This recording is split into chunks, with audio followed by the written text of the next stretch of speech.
Mesdames, Mesdemoiselles, Messieurs, bonjour. C'est encore avec un plaisir renouvelé que je reviens ici pour donner suite à notre programme Kayaka Révision. Donc la dernière fois, je vous avais entretenu, j'avais échangé avec vous sur le système nerveux autonome. Donc aujourd'hui, je vais venir donner la suite à la première présentation sur le système nerveux autonome. Et en guise de rappel, nous avons dit que le système nerveux autonome allait être constitué du système nerveux sympathique et du système nerveux parasympathique. Et je vous avais dit que ce qui justifiait un peu mon choix sur échanger sur ce système nerveux autonome, c'est quoi? C'est parce que le système nerveux autonome va contrôler les fonctions vitales de base. Et la dernière fois, nous avons revu les fonctions vitales de base qui étaient la fonction circulatoire avec l'appareil circulatoire constitué du cœur et des vaisseaux, mais aussi la fonction respiratoire avec l'appareil respiratoire qui était constitué sous toutes les branches, et également l'appareil digestif, la fonction digestive constituée par le tube digestif, mais également les fonctions d'excrétion ou d'élimination. Donc aujourd'hui, nous allons venir parler de la première composante du système nerveux autonome, à savoir le système nerveux sympathique. Et comme tout système, il aura également différents éléments. À savoir ici, nos différents éléments, c'est quoi? C'est les centres sympathiques, c'est les zones de relais sympathiques, donc qui seront ici représentées au niveau des ganglions sympathiques, et également les terminaisons sympathiques, à savoir les organes cibles. Donc ici, dans le souci de mieux faire comprendre à l'auditoire, donc qu'est-ce qu'on va faire? J'ai l'habitude de faire un parallélisme entre ce système et le réseau de distribution d'électricité. Donc vous voyez, si on fait un parallélisme avec le réseau de distribution de l'électricité, les centres sympathiques vont devenir quoi? Vont devenir la centrale électrique qui va fournir l'électricité, et les zones de relais seront représentées par des postes construits dans les quartiers qui vont convertir la haute tension en tension compatible qu'on pourra envoyer au niveau des foyers. Donc ici, j'ai dit par comparaison, donc nous pouvons dire que nos centres sympathiques seront représentés par la centrale qui va fournir l'électricité, mais les zones de relais des ganglions sympathiques seront les postes de construction qu'on met souvent dans les quartiers pour modeler la haute tension, et les foyers donc seront représentés par nos organes cibles. Et parallélisme pour parallélisme, au niveau de la distribution d'électricité, qu'est-ce qui relie la centrale à nos foyers? C'est un système de câbles. Et nous, notre système de câbles sera représenté ici par un réseau de neurones.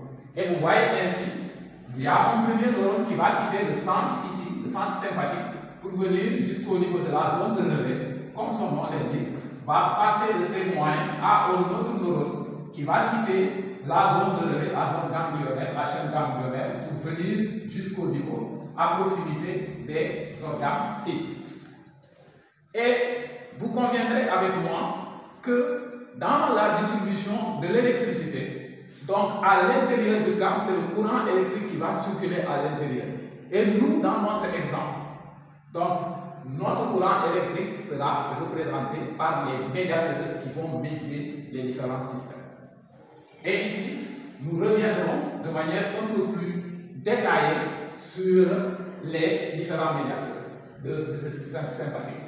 Donc, vous voyez, je vous ai dit à l'entame que pour la distribution d'électricité, nous n'allons pas nous intéresser à ce qui se passe au niveau de la centrale électrique. Nous n'allons pas non plus nous intéresser à ce qui se passe au niveau des postes qui vont essayer un peu de modeler la tension, la haute tension pour la transformer en tension compatible à envoyer au niveau de nos foyers. Mais ici, nous, ce qui va nous intéresser, c'est que le soir, si on appuie sur un interrupteur, est-ce qu'on pourra avoir de l'électricité libre? De la même manière qu'on va s'intéresser uniquement au foyer concernant la distribution de l'électricité pour notre système sympathique, nous également ici, nous allons uniquement nous intéresser à ce qui se passe au niveau de la terminaison sympathique, c'est-à-dire au niveau des organes cibles. Maintenant, dans un souci de simplification, nous allons cibler nos organes. Et je vous ai dit ici que les organes cibles que nous allons cibler ici, c'est l'appareil circulatoire constitué du cœur et des vaisseaux. mais également l'appareil respiratoire au niveau des bronches, mais également ici, nous allons nous intéresser également à l'utérus. Donc, ici, c'est les trois organes qui vont nous intéresser, à savoir les bronches, l'utérus et l'appareil cardiovasculaire. Qu'est-ce qui se passe quand vous stimulez le système nerveux sympathique au niveau de l'appareil cardiovasculaire, au niveau des vaisseaux? Qu'est-ce qu'on va enregistrer comme effet physiologique? Mais également au niveau des bronches et de l'utérus, qu'est-ce qu'on va enregistrer comme effet physiologique? Donc, vous conviendrez avec moi, comme nous allons simplement nous intéresser à ce qui se passe au niveau des organes cibles. Donc, c'est la terminaison sympathique qui va nous intéresser.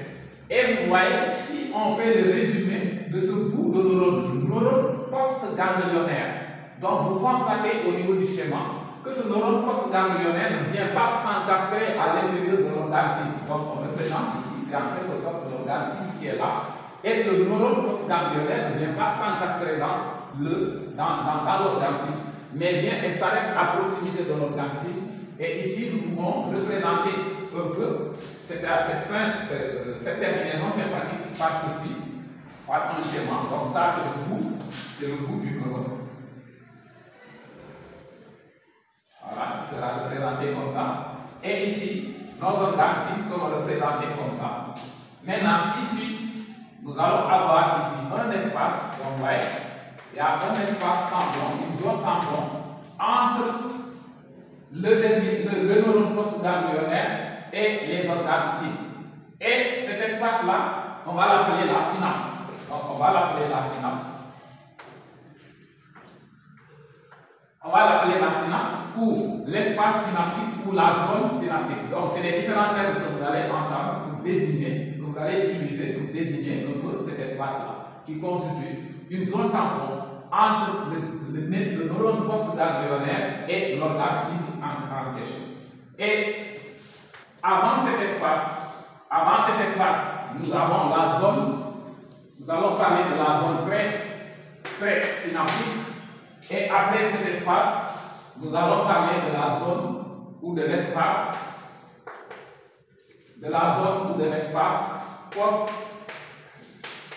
post-synaptique. Donc, et ici, je dirais que là, ce sera la zone synaptique. Et c'est au niveau de cette zone que le médiateur sera déversé. Et c'est ce médiateur qui sera appelé à agir sur l'organe cible en identifiant des récepteurs qu'il pourra stimuler et entraîner un effet physiologique bien déterminé. Voilà. Maintenant, si nous revenons maintenant à notre terminaison sympathique, donc ici, notre terminaison sympathique va revenir à étudier le schéma que je viens de vous faire ici. Mais au niveau des organes cibles, qu'est-ce qu'on va identifier au niveau des organes cibles? Nous allons avoir des récepteurs. Donc ici, concernant cette terminaison sympathique, nous allons parler de ce donc ici. Nous allons mettre ici, petit 1, la terminaison. La terminaison sympathique. Donc la terminaison sympathique.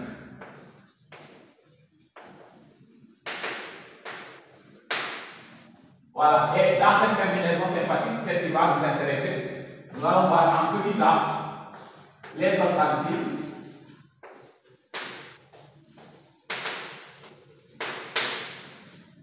Et en petit b, nous allons parler des récepteurs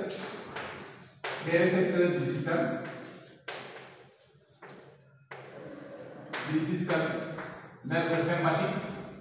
Et en petit c, nous allons parler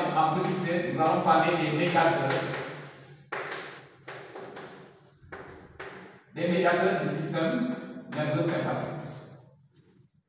Donc, mesdames, mesdemoiselles, messieurs, voilà ce que j'ai décidé de venir vous parler aujourd'hui à propos de ce système nerveux sympathique. Donc, mais après avoir parlé un peu de la terminaison sympathique, nous reviendrons dans un petit 2 parler des effets physiologiques obtenus après stimulation du système nerveux sympathique. Parce que nous avons vu que les organes cibles ici seront constitués de quoi? Du cœur et des vaisseaux de l'appareil cardiovasculaire, mais également des bronches et également de l'utérus. Donc je rappelle ici que c'est tous les organes du corps humain qui seront concernés, mais nous avons fait un ciblage, donc pour un souci de simplification, nous allons nous limiter seulement aux organes, à l'appareil cardiovasculaire constitué du cœur et des vaisseaux, mais nous allons également nous intéresser aux bronches et à l'utérus. Maintenant, concernant les récepteurs du système, donc conviendrez avec moi que nous pouvons les représenter ici au niveau des organes cibles pour le système sympathique. Nous allons avoir le récepteur alpha et nous allons avoir ici également le récepteur bêta représenté en rouge. Voilà. Donc pour les récepteurs alpha, donc nous allons avoir qui sera constitué du récepteur alpha 1 et du récepteur alpha 2. Mais par contre, pour les récepteurs bêta, ils seront constitués de récepteurs bêta 1, bêta 2, voire bêta 3. Mais nous allons simplement nous limiter pour les récepteurs bêta, les récepteurs bêta 1 et bêta 2, mais pour les récepteurs alpha également. Donc ici, vous constatez que les récepteurs qu'on a représentés ici sont des récepteurs situés au niveau des organes cibles. Donc c'est des récepteurs situés au niveau des organes. Donc c'est des récepteurs situés au niveau des organes cibles. Et je rappelle que nos organes cibles, c'est le cœur ou les vaisseaux, mais c'est également, ça peut être également l'utérus ou les bronches. Voilà. Maintenant, vous conviendrez aussi que ces différents récepteurs ne seront pas répartis de la même manière au niveau des différents organes. Donc, la cartographie des récepteurs sera différente d'un organe à un autre. C'est ainsi que aussi, dans un souci de simplification, concernant les organes que nous avons ciblés. Donc, nous, dans cette partie, si on parle, en fonction de notre ciblage, si on parle des récepteurs alpha, on doit immédiatement penser au vaisseau. Mais si on parle des récepteurs bêta, donc si vous parlez des récepteurs bêta 1, donc nous allons immédiatement penser à quoi? Nous allons penser au muscle cardiaque qui est ici le myocarde.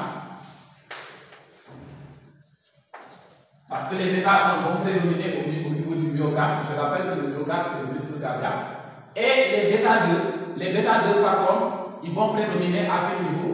Ils vont prédominer au niveau des bronches et de l'utérus. Donc tous les bêta 2, ils vont prédominer au niveau des bronches et de l'utérus. Voilà. Donc, si on vous parle d'un effet bêta 1, en fonction de notre ciblage, donc l'impact va se faire enregistrer à quel niveau? Au niveau du myocarde. Et si on parle d'un effet bêta 2, donc ici l'impact va s'enregistrer à quel niveau? Au niveau des bronches et de l'utérus. Et je rappelle que les récepteurs sont des éléments moléculaires situés au niveau des organes cibles. Donc, et ces éléments moléculaires seront identifiés par le médiateur, sont capables d'être stimulés par le médiateur pour qu'on puisse obtenir un effet physiologique bien déterminé. Et vous voyez, c'est sur ces mêmes récepteurs que le médicament est censé venir interréagir pour pouvoir soit stimuler, renforcer la stimulation du récepteur ou dans certains cas bloquer ce récepteur-là et empêcher au médiateur naturel d'agir, selon maintenant le cas qu'on obtient. Donc c'est ça qui va essayer de justifier l'effet thérapeutique du médicament que nous allons utiliser. Maintenant, et concernant les médiateurs, donc voyez, le médiateur, c'est le médiateur qui sera déversé au niveau de la fente synaptique, au niveau de la zone synaptique.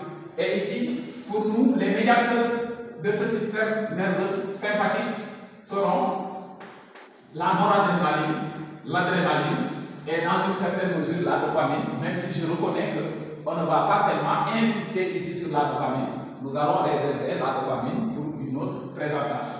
Donc ici, nous allons surtout nous concentrer sur la noradrénaline et l'adrénaline qui seront des médiateurs naturels du système nerveux sympathique. Et ces médiateurs naturels, on les appelle encore les catécholamines. Donc, on les appelle encore les médiateurs naturels. On les appelle encore ici, je peux mettre ça comme ça ici, les catécholamines.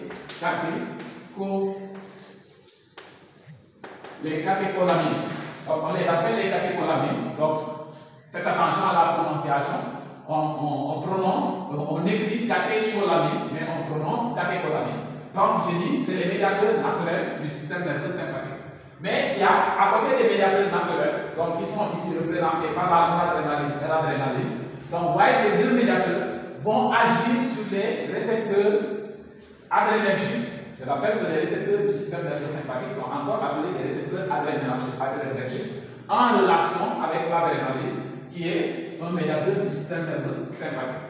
Donc, vous voyez, adrénaline et noradrénaline vont agir sensiblement de la même manière, sensiblement, en insistant que la noradrénaline va beaucoup plus stimuler les récepteurs alpha et l'adrénaline va beaucoup plus stimuler les récepteurs bêta. Mesdames, Mesdemoiselles, Messieurs, chers étudiants, mais pour nos deux médiateurs naturels, les catécholamines ne vont pas sélectionner les récepteurs alpha ou bêta. Et dans certaines situations où on veut intervenir, parfois on n'a pas besoin de stimuler alpha, ou bien parfois on n'a pas besoin de stimuler à l'intérieur des récepteurs bêta, on pourrait peut-être avoir besoin de stimuler uniquement les bêta 1 ou les bêta 2. Donc, d'où le manque de sélectivité des récepteurs, des médiateurs naturels que sont l'adrénaline et la noradrénaline. Et c'est ce qui va pousser les scientifiques à mettre au point, à mettre en avant la recherche pour trouver des médiateurs synthétiques plus sélectifs que les médiateurs naturels. Et comme médiateur synthétique, le premier médiateur synthétique qui a été mis sur pied, c'est-à-dire qui a été inventé, c'est quoi? C'est l'isoprénaline. Et l'isoprénaline aura le mérite de ne pas agir sur les récepteurs alpha, mais d'agir uniquement sur les récepteurs bêta. Mais souvenez-vous que le récepteur bêta n'est pas unique. Il y a des sous-types de récepteurs bêta, à savoir le bêta 1, bêta 2, bêta 3. Donc ici, l'isoprénaline va à la fois stimuler les récepteurs bêta 1 et bêta 2. Donc nous avons bien précisé que l'isoprénaline ne va pas agir sur les récepteurs bêta, mais sur les récepteurs alpha. C'est déjà une bonne chose, mais on peut encore aller plus loin dans la sélection des récepteurs en tant que tel. Parce que nous allons être confrontés dans certaines situations où on veut intervenir et où on a seulement besoin de stimuler les récepteurs bêta 2, mais pas les récepteurs bêta 1. Et à partir de ce moment-là, qu'est-ce qu'on va faire? On doit essayer de trouver un médiateur synthétique plus sélectif qui, à l'intérieur, non seulement ne va pas agir sur les bêta, sur les alpha, mais à l'intérieur des récepteurs bêta, va sélectionner un type de récepteur bien déterminé. Et c'est ainsi que les scientifiques vont mettre au point le salbutamol.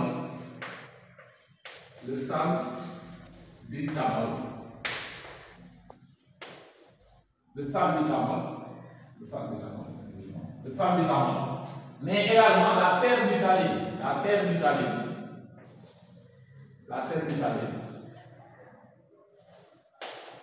Bon, il y en a d'autres, mais nous allons nous limiter seulement à ces deux médiateurs synthétiques qui seront sélectifs des récepteurs bêta 2. C'est-à-dire, si vous les donnez à dose normale, donc le salbutamol ou la terbutaline vont sélectionner des récepteurs bêta 2 qui, je vous le rappelle, sont utérins, donc majoritairement utérins et bronchiques. Donc, si vous donnez du salbutamol, donc l'effet thérapeutique va se faire ressentir à quel niveau si on donne le médicament à la bonne dose, donc à la dose normale. Donc le médicament va agir uniquement sur les récepteurs bêta 2. Et nous avons dit que les récepteurs bêta 2 étaient utérins et bronchiques. Donc l'effet physiologique, l'effet thérapeutique va se faire ressentir au niveau des bronches et au niveau de l'utérus. Mais par contre, si vous donnez ces médicaments à une dose excessive, vous voyez, donc quand vous aurez saturé tous les récepteurs bêta 2, l'excédent de produit va aller taquiner les récepteurs bêta 1 et entraîner des phénomènes de palpitation. Donc, et ça, quand vous voyez ça, après avoir administré du salbutamol à un malade, le malade vous dit, parce que quand vous donnez le salbutamol, par anticipation, c'est soit pour favoriser la bronchodilatation chez l'asthmatique, ou bien c'est pour entraîner le relâchement du terrain chez, par exemple, une femme en état de grossesse. Donc, si vous le faites, si par exemple le client vient se plaindre après de palpitations, donc il faut savoir que c'est la dose qui est un peu excessive et ça peut être un bon moyen pour essayer un peu d'ajuster la dose. Mesdames, Mesdemoiselles, Messieurs, donc voici les médiateurs synthétiques que nous venons de citer, à savoir l'isoprénaline qui a été dans une première situation mis sur pied, mais en voulant renforcer un peu la recherche pour retrouver d'autres médiateurs plus sélectifs. C'est pourquoi la science a pu mettre au point le salbutamol et la terbutaline. Donc ici, après maintenant le petit c du petit 1, donc dans le petit 2, nous allons parler maintenant des effets physiologiques obtenus après stimulation du système nerveux sympathique. Donc, effets physiologiques obtenus après stimulation du système nerveux sympathique. Donc, vous allez vous permettre d'effacer ici et de mettre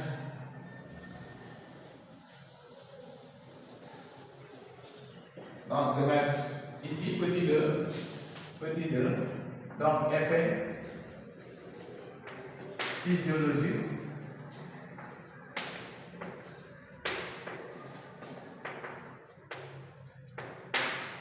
obtenu après stimulation,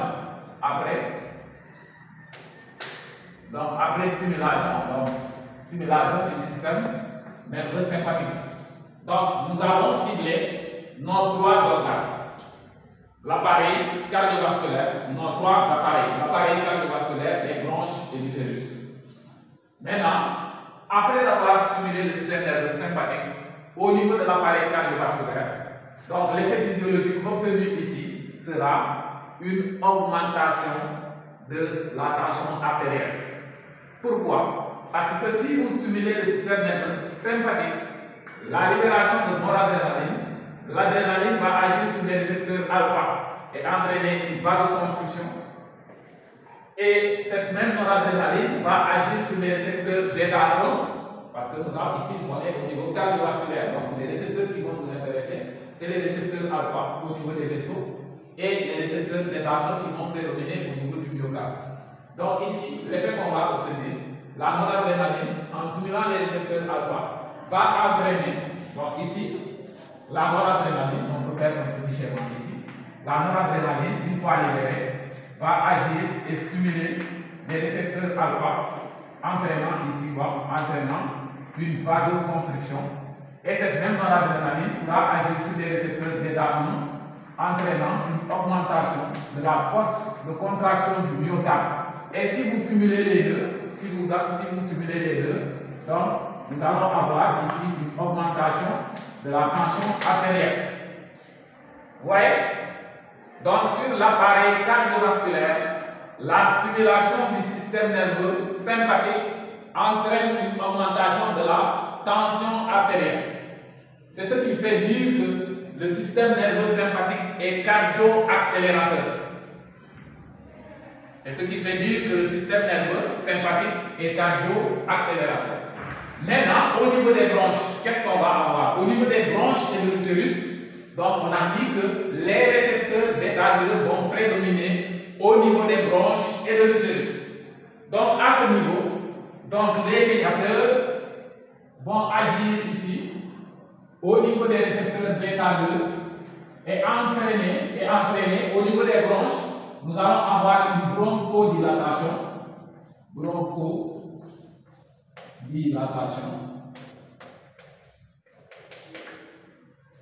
Et au niveau de l'utérus, nous allons avoir une utéro-relaxation.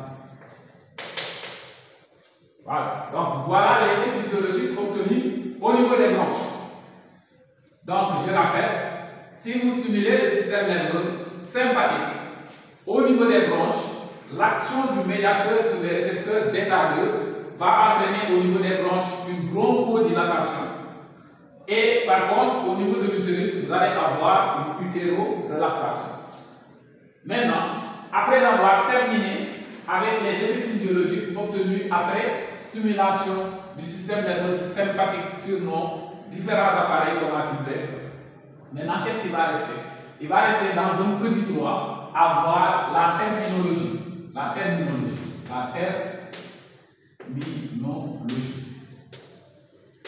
Donc pourquoi la terminologie? Donc je vais séparer ici. Donc la terminologie, comme son nom l'indique, c'est un ensemble de termes que vous allez entendre utiliser, surtout au niveau des notices, qui va vous indiquer un peu sur, l'activité du médicament en tant que tel.